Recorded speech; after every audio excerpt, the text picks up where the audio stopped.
Body of the gall, जिसके मुंह में खून था। शरीर में कोई कपड़ा नहीं था। पैर दोनों राइट एंगल में मिला गया। एक पांव बेड के इस तरफ, एक पांव बेड के इस तरफ मिला गया। चश्मे को तोड़ा गया, जिसकी वजह से आंखों से खून निकल गया। गला दबाकर मारा गया। इंडिया के कोलकाता शहर में 9 अगस्त 2024 की सुबह एक ऐसी खबर सामने आई है जो पूरे देश को हिलाकर रख देती है। ये खबर थी एक 30 साल की महिला डॉक्टर की जो कोलकाता के आरजी कर मेडिकल कॉलेज एंड हॉस्पिटल में अपनी ट्रेनिंग कर रही थी। हॉस्पिटल जैसे सुरक्षित माने जाने वाले जगह पर इस महिला डॉक्टर का मर्डर और रेप होना काफी चौंकाने वाला था। इस घटना का खुलासा तब हुआ जब डॉक्टर के डेथ बॉडी का पोस्टमार्टम किया गया। इस रिपोर्ट ने लोगों की रूह तक को हिला दिया क्योंकि यह मामला सिर्फ एक मर्डर का नहीं था, बल्कि इससे कहीं ज्यादा खौफनाक केस था। पोस्टमार्टम रिपोर्ट में खुलासा हुआ कि उस डॉक्टर की हत्या गला घोंटकर की गई थी, इतनी ताकत से कि उनका थायराइड कार्टिलेज तक टूट गया था। इस हत्या के पहले डॉक्टर ने अपनी जान बचाने के लिए कोशिश किया था। इसका सबूत उनके शरीर पर मिले कई निशानों से मिला। सबसे डरावना सच तब सामने आया जब डॉक्टर के प्राइवेट पार्ट्स पर घाव के निशान पाए गए।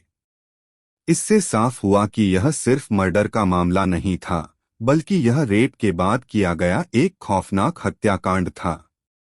हॉस्पिटल के परिसर में इतनी बड़ी घटना हो जाती है और किसी को कानों कान खबर तक नहीं होती। क्या उस रात कुछ ऐसा हुआ था जिसे जानकर आप गुस्से से बौखला जाओगे? क्या वहां कोई और था जिसने इस क्रूर घटना को अंजाम दिया, और अगर था तो आखिर कौन था? इन्हीं सवालों के जवाब खोजते हुए हम आज के इस वीडियो में आपको बताएंगे कि आखिर क्या हुआ था उस रात इस मेडिकल कॉलेज के शांत माने जाने वाले परिसर में। जब आपको सच का सामना होगा तो यकीन मानिए आपके भी रोंगटे खड़े हो जाएंगे। इस वीडियो को देखने के बाद मैं आपको पहले ही बता दूं, मैं यहां पर उन फीमेल डॉक्टर को प्राची नाम से रेफर करने वाला हूं और ये उनका रियल नाम नहीं है, सो कंफ्यूज मत होना। प्राची एक जूनियर डॉक्टर जो कि कोलकाता के आरजी कर मेडिकल कॉलेज एंड हॉस्पिटल से अपनी डॉक्टर की ट्रेनिंग ले रही थी। 8 अगस्त 2024 को और दिन की तरह प्राची अपनी नाइट शिफ्ट पर होती है और वह अपनी जॉब कर रही होती है। तभी रात के 11 बजे उन्हें अपनी मदर का फोन आता है, जैसे कि हर दिन आता था, क्योंकि पेरेंट्स को तो अपने बच्चों की चिंता हमेशा होती है। प्राची की मदर उनसे पूछती है कि क्या तुमने खाना खा लिया और तबीयत वगैरह तो ठीक है तुम्हारी, जिसके रिप्लाई में प्राची बोलती है कि उनकी तबीयत एकदम ठीक है और वो बस अभी कुछ पेशेंट को देखने जा रही है, जिसके बाद वो अपने कलीग्स के साथ बैठकर खाना खाएंगे। अपनी मदर से बात करने के बाद प्राची पेशेंट को देखने राउंड पर निकल जाती है, सारे पेशेंट को देखने में और अपना काम खत्म करने में। प्राची को रात के 2 बज जाते हैं, जिसके बाद वो अपने कलीग्स के साथ जाकर हॉस्पिटल कैंटीन में ही बैठ जाती है, जहां मिलकर ये लोग अपना खाना भी खाते हैं और साथ साथ थोड़ी बातें भी करते हैं। खाना खाते खाते और बात करते हुए रात के 3 बज जाते हैं और इस वक्त प्राची थोड़ी थकान सी फील कर रही होती है, तो वो अपनी थकान दूर करने के लिए इस हॉस्पिटल के 4th फ्लोर में बने सेमिनार हॉल में जाकर रेस्ट करने लगती है। प्राची के रेस्ट करते करते सुबह के 7:30 बज जाते हैं, पर वो तब भी इस सेमिनार हॉल से बाहर नहीं आती, जो कि काफी ज्यादा अनयूजुअल था, क्योंकि प्राची कभी भी आधे घंटे से ज्यादा का ब्रेक नहीं लेती थी। हॉस्पिटल का एक वर्कर जो कि सुबह की शिफ्ट स्टार्ट होने से पहले हॉस्पिटल के सारे रूम्स को चेक कर रहा होता है, और वो ऐसे ही सारे रूम्स को चेक करते हुए इस सेमिनार हॉल की तरफ आता है। जैसे ही वो सेमिनार हॉल के बाहर आकर उसका गेट खोलता है, उसकी आंखों के सामने होता है एक भयानक नजारा, जिसे देखकर वो बहुत जोर से चीख पड़ता है। इस वर्कर की चीख सुनकर आसपास के लोग वहां इकट्ठा होने लगते हैं और देखते हैं कि सेमिनार हॉल के अंदर श्रुति की बॉडी बिना कपड़ों के पड़ी हुई है और उसके बॉडी पर कुछ ब्लड के निशान भी हैं। यहाँ खड़े सब लोगों के लिए ये एक ड्रामा से कम नहीं था, स्पेशली दूसरी फीमेल डॉक्टर्स और वर्कर्स के लिए, क्योंकि उन्होंने अपनी आंखों के सामने ऐसा नज़ारा पहली बार देखा था, वो भी हॉस्पिटल प्रीमाइसेस के अंदर। प्राची की बॉडी को देखकर आसपास खड़े सारे लोग उसे एक स्ट्रेचर पर लेते हैं और इमरजेंसी रूम में लेकर जाते हैं ताकि डॉक्टर्स उसकी कुछ हेल्प कर सकें। काफी देर तक डॉक्टर्स के स्ट्रगल करने के बाद भी प्राची कुछ घंटों के बाद अपना दम तोड़ देती है। हॉस्पिटल में कुछ लोग थे जो कि इस मर्डर और रेप केस को एक नॉर्मल केस जैसा दिखाने की कोशिश कर रहे थे, जस्ट बिकॉज कि वो इस हॉस्पिटल का नाम बचा सके। बट जब पोस्टमार्टम रिपोर्ट आती है तो सब दूध का दूध और पानी का पानी हो जाता है। इन रिपोर्ट से साफ साफ पता चल जाता है कि प्राची के साथ किसी ने जबरदस्ती गलत हरकत करने की कोशिश करी और जब वो इस इंसान से अपने आप को बचाने लगी तो उसने उसका गला घोंट दिया एवं उसे बहुत बुरी तरीके से मारा भी और फिर उसका रेप भी किया। ये सारे प्रूफ मिलने के बाद ये केस पुलिस को हैंड ओवर कर दिया जाता है और पुलिस वाले इस क्रिमिनल को पकड़ने के लिए लग जाते हैं। सबसे पहले पुलिस उसे क्राइम सीन पर ही छानबीन करती है जहां ये सब हुआ था। किस्मत से पुलिस वालों को वहां पर प्राची के कुछ नेल्स और ब्लड सैंपल्स मिलते हैं और साथ ही एक ब्लूटूथ नेक पैंट। ये केस शायद और भी जल्दी सॉल्व हो जाता अगर उस फ्लोर पर सीसीटीवी कैमरा होते तो। बट बदकिस्मती से सेमिनार रूम के अंदर या इसके आसपास कोई सीसीटीवी कैमरा नहीं थे, लेकिन जिस रास्ते से इस फ्लोर पर एंटर कर जाता था वहां पर कुछ सीसीटीवी कैमरा थे। पुलिस वाले इन सीसीटीवी कैमरा में सुबह के 3 बजे से 8 बजे के बीच की रिकॉर्डिंग चेक करते हैं कि इतने टाइम के बीच कितने लोग इस फ्लोर पर आए और गए थे। इन सीसीटीवी फुटेज को चेक करने के बाद ये पता चलता है कि टोटल 6 लोग इस फ्लोर पर आए और गए थे।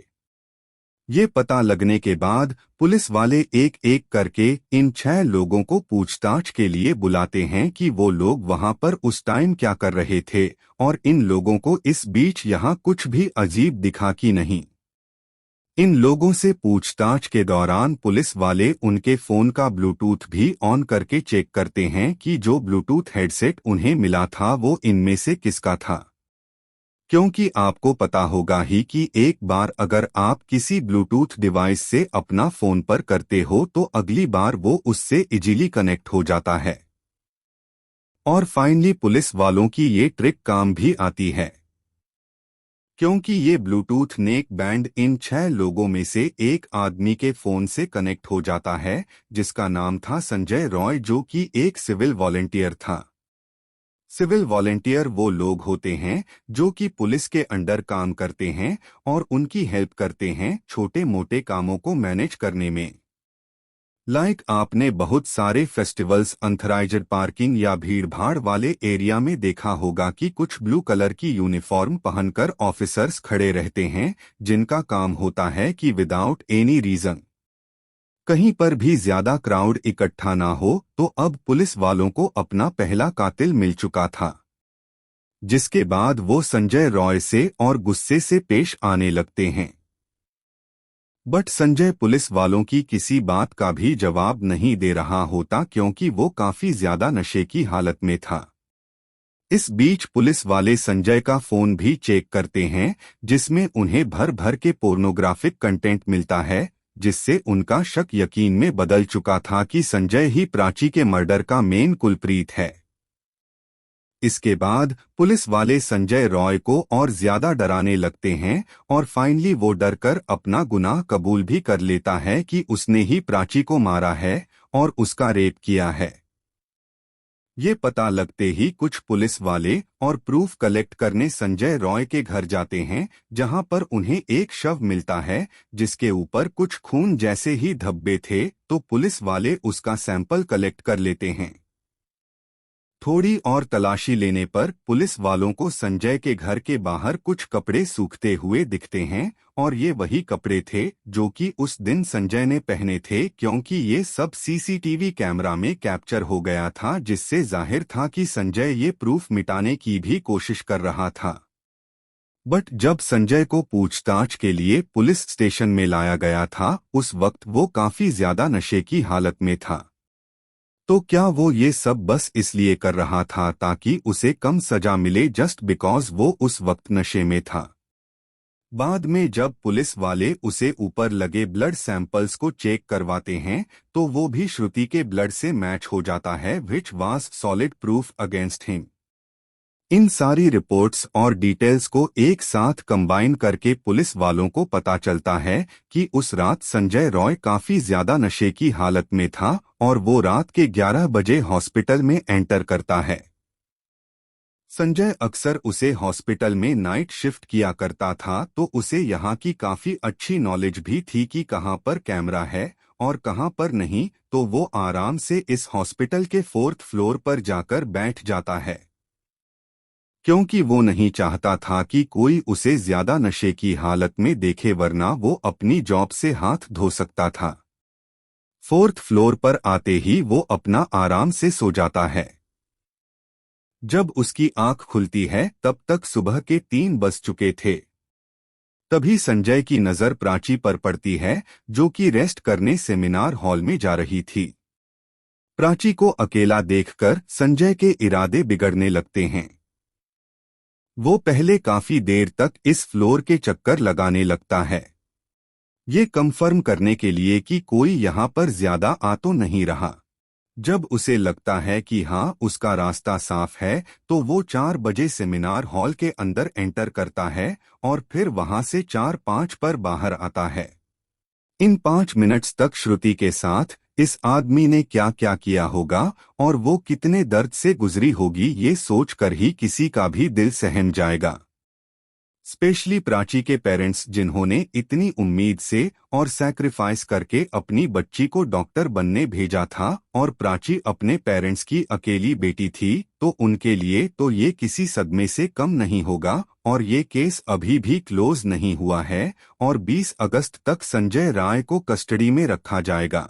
इस कातिल इंसान के साथ क्या होना चाहिए, आप कमेंट में जरूर बताना, और इस केस से रिलेटेड जानकारी देखने के लिए चैनल सब्सक्राइब करें। Thank you.